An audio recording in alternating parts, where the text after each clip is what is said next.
My name's Patricia Lalor and I'm a Professor of Experimental Hepatology at the University of Birmingham.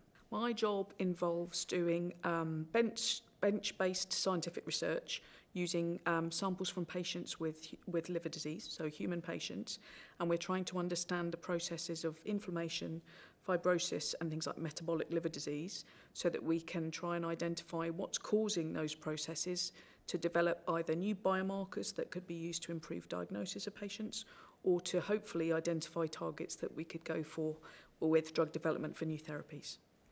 So today the focus of my talk was considering the use of biological therapy, so that would be antibodies that are used in the treatment of disease. And one of the challenges sometimes with these newer generations of biological therapies is that they don't work as well as they should, or they cause off-target toxicity, so toxicity other than maybe having the effect on cancer or something that they were intended for, because of the way that those molecules are actually cleared by the liver circulation. So today I talked about receptors on the surface of some cell populations within the liver that might explain that process, with the idea that if you understand that clearance, you might be able to engineer your antibodies to prevent that happening.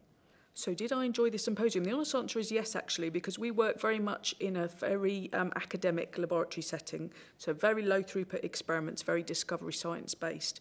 But I think what I've learned a lot from today is when you take that process to the next stage, so you've identified maybe a candidate drug, you then need to screen it to make sure that it's safe and that it's effective. And there's been some really excellent talks describing that kind of technology, so how you move to the next stage. So I've learned a lot today.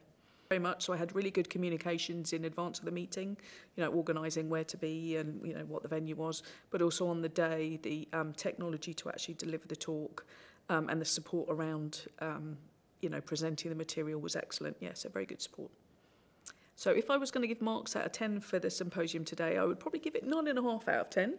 So the venue was excellent, the other speakers were excellent, I learned a lot, and the organisation was great. I really enjoyed it. There was a slight technical hitch in the middle of my talk. Nobody's fault. It was just one of those things. So that's the only reason why I've dropped it down to 9.5.